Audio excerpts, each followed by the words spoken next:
I'm Dr. Emily Silverman, and welcome to Talking Dementia with Remo Health. Join us as we explore the latest advances, insights, and strategies that help empower those living with dementia and the families that support them.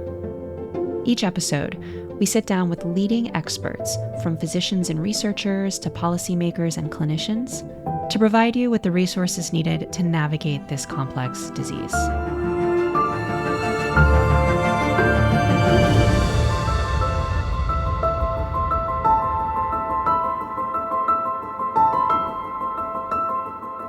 I'm Dr. Emily Silverman, and you're listening to Remo. Today, we're speaking with Kaylie Glenn. Kaylie is the founder and president of the Day by Day Project, a nonprofit dedicated to transforming dementia care through the power of music. Inspired at the age of 10 when she first played violin in a memory care facility, Kaylie launched the organization, originally called the Dementia Project, as a teenager. With a background in neuroscience, she has developed programs like the Memory Disco, which bring joy, connection, and improved quality of life to individuals living with dementia. Through her leadership, the Day by Day Project has engaged communities, trained volunteers, and reimagined music as a tool for care, earning national recognition for its innovative approach. Kaylie, thank you so much for coming onto Remo. Thank you for having me. I really appreciate it. So Kaylie, tell us about your love of music. When and how did that begin, and what role has music played in your own life since you were young? Music for me has been a huge part of my life. So I like to say, and my parents like to say, that I fell in love with music when I was 5 years old. It started when I went to a teddy bear concert. And a teddy bear concert was something that young people went to. They had tea, they danced around, and there was an orchestra playing at this concert. And my parents said that I sat right in front of the first violinist and just watched him the whole time.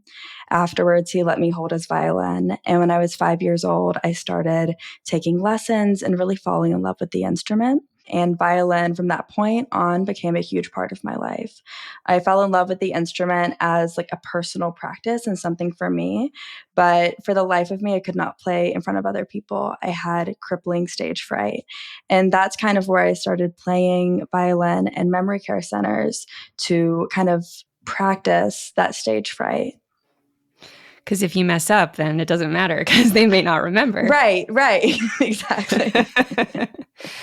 So how did you get that idea? Maybe I'll practice in this super low stakes environment where I'm just bringing some joy to people and they don't care if I'm, practicing the perfect violin stroke or something like that. As soon as I started having trouble playing in front of other people, my mom invited me to play at the memory care center that she worked at. And from that first time playing, I had an incredible experience. So I was playing my simple pieces as a 10-year-old. And as I started to play, the woman in front of me actually began to vocalize. And I wasn't quite sure what was happening at first, but afterwards, a nurse approached me and she explained that that woman had been nonverbal for 4 months, and she was a former opera singer trying to sing along. And I continued to go back and play with this woman until she passed a few months later. But I feel like that really helped me realize that music was something that I could use to connect with other people and also kind of practice through that stage fright. Wow. What was it like to come back again and again and play with this woman who had been an opera singer and couldn't really sing anymore, but was still connecting with you and connecting with your music? Like, what was that relationship like as such a young person? I mean, how old were you at that time? I was 10 years old and it was profound. I just remember feeling, honestly, this really strong sense of peace of like, this is it. Like, this is what I should be doing. And something about being able to connect with someone that had trouble connecting with others and that was often kind of pushed to the side. It really just warmed my heart and made me want to keep coming back. So then you decided to formalize this and start an organization. So tell us about that. Yes. So I started the Day by Day Project as a student organization when I was 14 years old. And I like to take all the credit for it, but I really did have a big push at my high school. There was an organization called Student Organized Service, and this encouraged young children, students, to formalize groups that brought service into the community.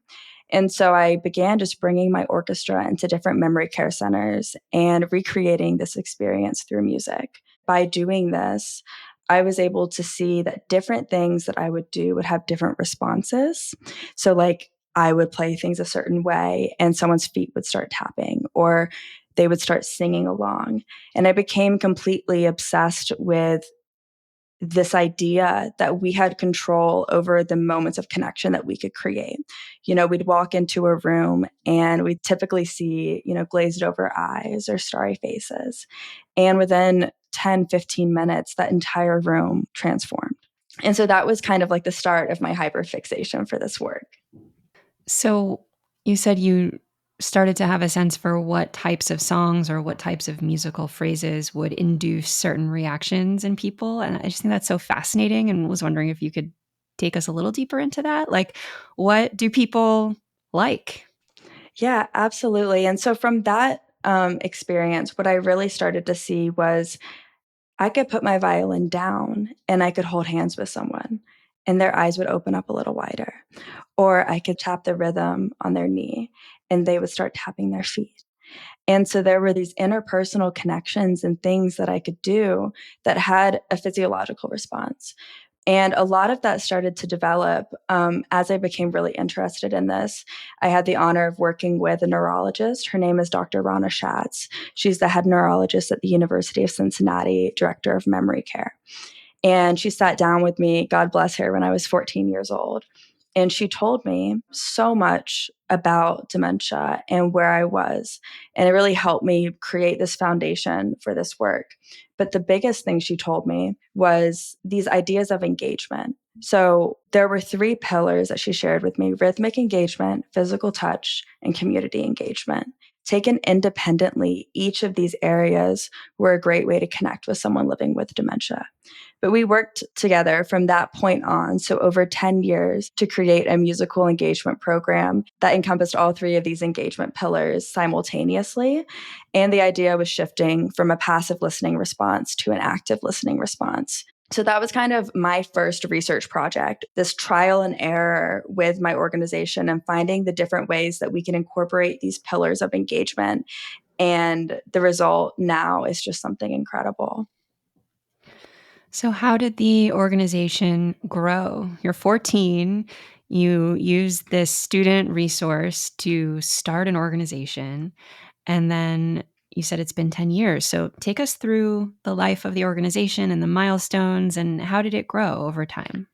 When I started it as a volunteer organization, bringing my orchestra into different memory care communities, that immediately started gaining a lot of traction because when we started stepping outside of just music and bringing volunteers in that didn't play a musical instrument to do those engagement techniques, we were kind of decreasing and lowering the barriers for anyone to get involved with this work. And so by the time I graduated high school, I had 5 or 6 high schools that I was working with on this project. And then I went to study neuroscience at Ohio State, and I started this organization there as a club at Ohio State. And that was to bring neuroscience students, pre med students, pre health students into this field to learn more about it. And so at that point, I was bringing in live musicians along with those pre med students, those neuroscience students that were doing the engagement techniques. And that really took off because this was a clinical volunteering experience that students enjoy to do every week. But the real growth happened when COVID-19 kind of took place. So for a long time, no one was really entering nursing homes. And that was really hard because I think all of us could see that the people who needed engagement most were the residents in those communities. And so when we were able to get a small number of our organization vaccinated, we were so excited to go into these communities, but a lot of us didn't play musical instruments. And so at that point, we became the first in the nation to use silent disco technology as this temporary replacement for live musicians. And if you're not familiar, a silent disco is an experience where an unlimited amount of headphones are connected to one music source so that everybody is listening to the same music at the same time through headphones. That became this like new growth of what we were doing, and we had a lot of fun with that. So you said you don't even need a musical instrument. Before the silent disco, was it more just sitting with someone and tapping and just rhythm keeping just without an instrument? Or how did that work? So we never had a point in our journey where we didn't have live music or the silent disco. Um, it was kind of like a seamless transition into we knew we were going into these communities. We needed a way to engage with them. And that's when, we became the first to pilot this new program. Will a group of people come into a care facility, put headphones on the people, hit the switch for the music to start, and then what happens? Exactly. Okay. So let me run through the first time that we tried this out because there was a lot of uncertainty. And I think the biggest question, even among our volunteers, was okay, why are we doing this? Like, why not just play the music out loud? The whole idea of the silent disco came because at my high school after prom, we had a silent disco. And it just kept coming up in my head of like, this would be really cool to try. So the first event, we went into the community. We had our normal engagement program. And so when we would bring live musicians in, we would still have volunteers that would work on the physical touch, rhythmic engagement, and community engagement. That didn't change. So we put everyone in a circle and we passed out headphones. We played a special playlist that I created. And all of a sudden, within 30 seconds, people were standing up and dancing. We had 96-year-olds literally dropping it like it was hot. It became this like huge dance party. And I was sitting there. I was like, what is going on? Again, why is this different than playing the music out loud? Why is this so much more engaging than what we had spent so much time perfecting? And we kind of like broke it down, and we have three reasons. The first is auditory needs. So every headphone's volume adjusts independently, making sure that even those that are hard of hearing could fully engage with that program. And that is a huge barrier of engagement in senior living. It's like if you can't hear what's going on, you can't engage with it. And the second was attention. Similarly, as we age, and especially if we have dementia, our attention span is getting really, really small. And so now we were able to engage 100% of whatever attention span is available and orient it to the music. And the last reason why it was so engaging is this concept of accessibility. We, as 18-year-old, 19-year-old students, could bring the power of music into any place at any time by anyone, regardless of if we played a musical instrument or not. And this kind of opened up the door for, what could this look like in dementia care? How do you choose the songs? That's a great question. So typically, we choose songs that were popular between the ages of 10 and 30 of a person. And so, whether or not you have dementia, between those ages, our emotions are heightened, our brain is developing. There's something about that age range that lets things really stick, especially musically. In addition, Dr. Rana Schatz, one of the first things she told me was as we're going through dementia, she had me picture writing down every day of my life in a diary. And when you're diagnosed with dementia and when you see those symptoms, what dementia does is it starts pulling out pages from the most recent pages onward. And so a lot of people are actually living between the ages of 10 or 30. And so it makes sense for us to play those kinds of music. And then since we're oriented in a group space, our goal is actually not to make a personal, intimate connection with every single song for every single person, because that's nearly impossible with all these different experiences and age ranges. Our goal is for every person to engage intimately with maybe every third song. And in between there, they're dancing, they're using our engagement techniques, and we're creating this social environment that is really helpful for the brain. The engagement techniques, how do you structure the dance party? Is it just a free for all, or do you actually direct people what to do? So how it usually starts is when we pass out headphones, everyone's eyes light up and they're like, oh, this is something new. That's when our volunteers go around and they do the engagement techniques. And we've made this program replicable to different communities as well. And so in that instance, the activity director, the nurse's aide, whoever it is, will go around and start doing our engagement techniques. So we have rhythmic engagement techniques. One of them is through our several different maraca shaking techniques. By first rhythmically engaging with a person, that's like their first connection with music. And so musical memories are encoded rhythmically in the brain. And so you're kind of untapping those. And then we get into physical touch and community engagement. So we have these structured techniques that as providers we do. But what we begin to see is that residents will start to do them with each other. They'll pick up on them. And so one care partner in a community can engage up to 30 residents at a single time very easily with this program. And besides the maracas, like what would physical touch be? Would it be like tapping on their shoulder or something like that? Yeah, so tapping on the shoulder, we have focuses on physical touch used for connection or physical touch used for rhythmic connection. Same thing with community engagement. And so that's something that we train care partners on as soon as they're interested in the program. We go through a training so that they have these tools in their toolkit. Wow. So, how many care facilities have you personally walked into and done this with? Personally, probably over 100. Wow. Um, but every student organization that we have, so one pillar of our organization is this intergenerational connection. And every student organization, we actually encourage them to choose one or two communities to go to every week. That way they can start to get to know the residents. And a big goal of ours is to transform stigma. You know, we have young people going into communities and they walk away and they're like, this is my favorite part of the week. And I never thought in high school people would say that to me. I was pulling teeth to get people to go into nursing homes, but it's a whole different environment of, oh, actually, this is a really fun place to be, kind of shifting that frame on aging a little bit. Yeah, I was going to ask, some young people have old souls and they love hanging out with old people and they just feel really comfortable in that space.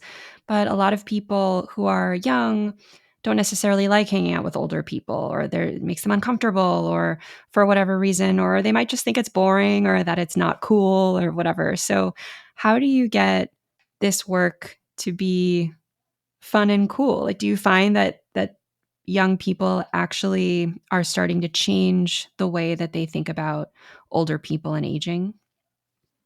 Absolutely. So, with everything, I think education is the first step. I actually don't believe that young people's stigma on older adults is rooted in negativity. I think it's rooted kind of in ignorance and not knowing what to do or what to say.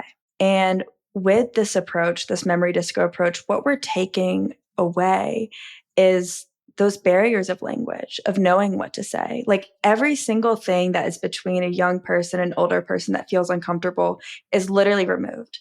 And we replace them with these techniques and guide young people. And hey, if you do this, you can lock eyes with them and have a connecting experience. And when they experience that, it is, I mean, tears are flowing. There's nothing like it. And so when they walk away, I think it's this moment of, yeah, that was completely different than what I thought. And one of the things that we love as an organization and that I love as a person is oxymorons. And so, exactly, like we're making it cool to go into nursing homes. We're making students literally hang out. Like they're on their Saturdays from 2 to 4 p.m., they're going and dancing with older adults, most of which have advanced dementia. And they're like writing about it and posting about it on Instagram. Wow.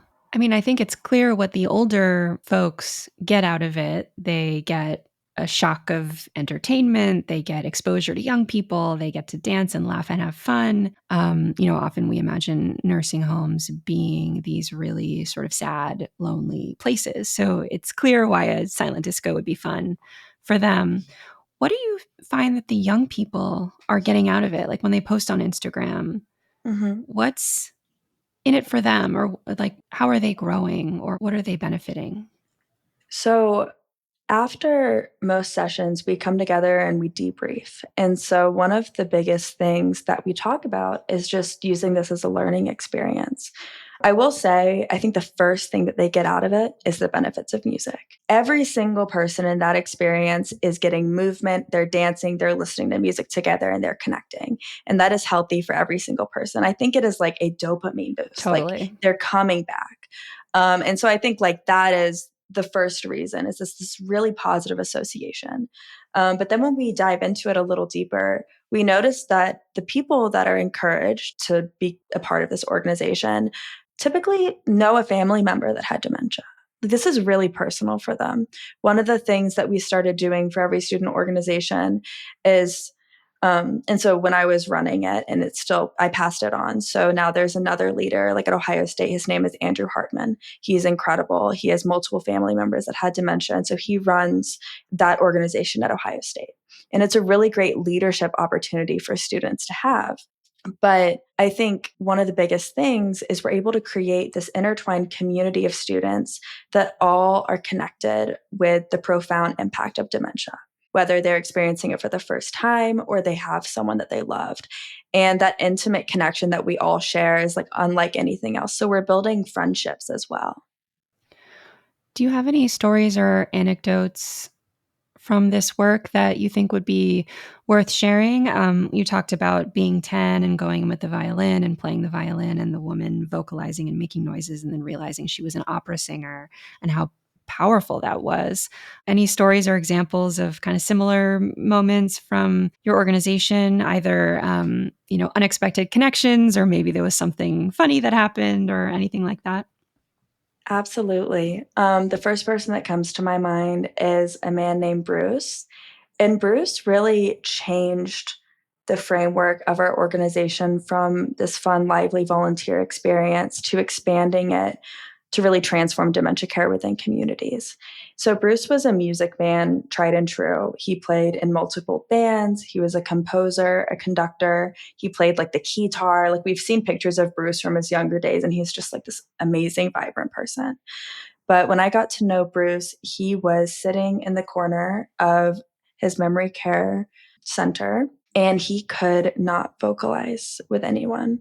He could not communicate. He was the person where when young people come into communities, they're like, oh, like, don't worry about him because he was hard to connect with. And when we would play live music for Bruce, he couldn't seem to have the attention or the focus to really engage with it. And so he was also the kind of person that people would say, like, oh, he doesn't like activities or like anyway, Bruce was completely withdrawn.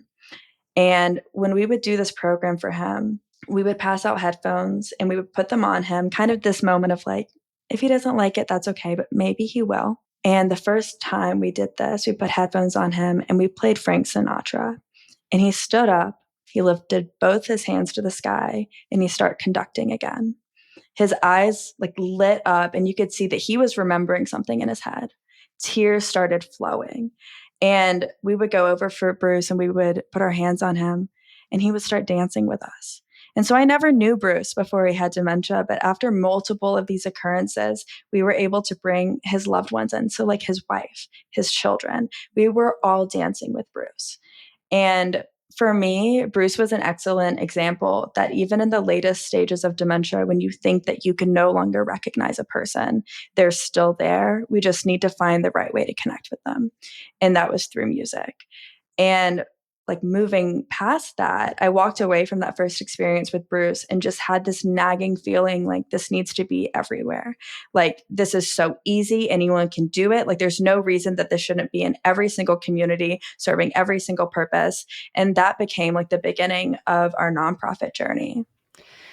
You can imagine if someone gave Bruce a pill and then he stood up and did that, the company that made that pill would get rich.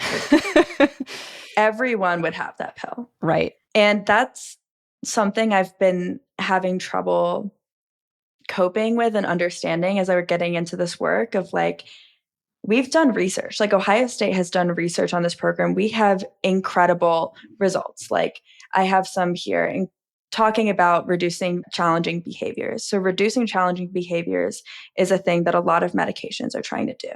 And 90% of care partners observed enhanced mood and behavior during the memory disco activity.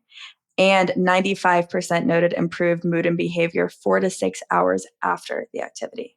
So we're talking about like, okay, if that was a pill, everyone would do it. And I think that is where this passion of wanting this to be everywhere comes from. You chose to go to school and study neuroscience. Tell us what you know about how music interacts with the brain. Like, music is medicine. How does that work? So when we listen to music, our whole brain becomes activated in a really unique way. Like our brain's kind of segmented into all of these different specialized functions, but music goes through all of them and organizes them together. And so for all of us, music promotes memory, movement, motivation, and making friends. And so when we think about memory, have you ever been in a car when a familiar song comes on and it takes you, right back to a different time and place when all of these emotions and memories start flooding in? That's because our emotional memories are rooted rhythmically in our brain. And so that's something we all have. A lot of our musical memories help us remember our ABCs or nursery rhymes or our first song at our wedding. We can't control it. It's just a part of our life. But movement, we go to the gym, we listen to music, motivation. If you're studying or working or even getting out of bed, music helps with that. And then making friends. How many of us have gone to a concert or listened to an orchestra together and you become connected with those individuals that you're surrounded by? And so for all of us, music is so incredibly helpful. And that is the same thing for people living with dementia. One of the most profound things about this work, and when I learned this, I had chills go through my whole body, is that those musical memories that help us remember things like our ABCs, our nursery rhymes, our core memories that are tied to music, those are preserved throughout dementia. So even when someone's cognition, language, movement decline, those people will still be able to engage with those musical memories. And knowing that is the root of what this organization is. We believe this needs to be at the forefront of dementia care. I'm almost 40, and sometimes I'll have the experience where I'm walking down the street and a song will pop into my head, and it'll be like a commercial jingle that was on TV a lot when I was 10, and it'll just pop into my head. Sometimes it's in a pleasant way if it's like an old pop hit or something like that, or a top 40 song, but sometimes it's like they call them earworms. Like you can't get them out of your head 30 years later. You still can't get them out of your head. And so I think, positive or negative, it just goes to show how persistent those musical memories can be in your brain. And the other anecdote I wanted to share is I remember years ago watching a video about Gabrielle Giffords.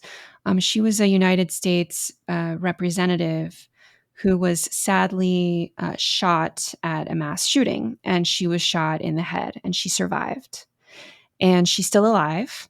And I remember watching a video of her rehabilitation because the bullet had gone through the part of her brain that controls language.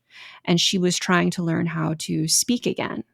And when she would try to speak, the speech wouldn't come.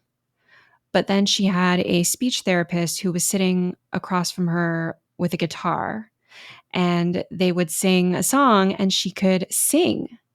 Like she could sing, but she could not speak. And so as they were rehabilitating her speech, they used music as the on ramp to getting the language back online. And so I just wanted to share those two examples, one personal and one just something I saw about music in the brain. I don't know if that resonates with you at all. I love that. And it does absolutely resonate with me. It kind of, it piques your interest of there must be a different pathway. Like there's something magical that's happening with music and the way that it can elicit motor functions or language functions that we think aren't there. And seeing that day after day it's just extraordinary. What are some of the challenges that you have faced in getting this type of therapy into spaces where elders are? Like you said, it's almost so effective that it's kind of unbelievable. Like we said, if a pill were this effective, it would make all the news headlines. So, what are the challenges or barriers to getting this type of healing and this type of joy and this type of connection and this type of medicine into spaces where people with dementia are residing? That is a really great question, and it's something that I've had to navigate throughout everything that we've been doing. And first, thinking about how we were able and how we're trying to get this into communities. After that moment with Bruce of like, this needs to be everywhere, a team of us neuroscience students, neurologists, and leaders in the field got together and we ran a pilot program at a local community in Columbus, Ohio. And that was to study if music could be more than a fun, lively activity, but a tool to enhance the lives of care partners, to give them something that they could use every single day. So we ran interviews, we studied, what is really hard about your job? And things like sundowning came up, or meal times, or movement. And so we were able to design memory disco activities for each one of those things. So we have a sundowning memory disco, an exercise memory disco, a mealtime memory disco. And each one of those things uses research informed techniques to have a specific outcome. Like, for instance, with mealtime, chewing is a rhythmic activity. And so when you're able to tie that to music, you can increase food consumption. Or de escalation, the idea behind hard behaviors coming from confusion and that leading to agitation, which I, for one, think is a very normal response. If my world were changing, I would definitely be agitated. But if you're able to then transport them to somewhere familiar, we can kind of manage those behaviors a little bit. So each one of these activity guides has been created for communities in a step-by-step fashion, each with their own playlist. And so these activity guides were our aim, in addition to our techniques and the equipment, to replicate this experience. And so that's kind of like our memory disco package that communities can become involved in. And so when we want to bring this into communities, I think our biggest challenge is actually rooted around what you said about, if there was a pill for this, everyone would do it. I will say, before anything else, every single person that we've worked with in the aging industry, from activity directors to executive directors, values the power of music so much. It is incredible how people lead with their heart, how compassionate they are, and how much they really care about the people that they're caring for. And that at all is not an obstacle that we've had to overcome. I would say the obstacle comes from budgets and from the attention and the priority that overarching organizations put on pharmaceuticals over natural techniques and things like that. And so that's been something we've had to navigate, of really using research and using these stories and these anecdotes and these opportunities to share the power of music to climb the ladder and become a priority for communities. Right. Like I imagine health insurance doesn't cover any of these activities. Right, exactly. It has to be something that they're prioritizing and that they see a long-term return of investment with. So, looking ahead, what is next for you and for your work and your organization and your studies? Are you still in school, and where do you see this all going? Yeah, so I graduated a few years back, and for me, things have been so naturally growing. And I feel really lucky for that. So my original plan was to go to medical school. I did all of the prereqs, put in my application and everything. But at the time of deciding to go, we actually had an angel donor give us money to kind of be like, hey, why don't you do this? And I was like, yes, we need to do this. This is so important. And since then, it's just been the most incredible journey to be on. And so, what's next? We completed our first research pilot through Ohio State a few months back. And right now, we're just using some of that data that follows people from managing behaviors to de escalation to moments of connection, and making that the forefront of care, like really being like, this is not just this joyful activity. This is a tool. This has actionable results, and changing people's mindset on that, and trying to get into other communities and train them so that this can be an everyday part of care. And with my studies, I have a couple of things on the horizon that I'm thinking about going back to school for, but it all comes after I feel like the organization is in an amazing place.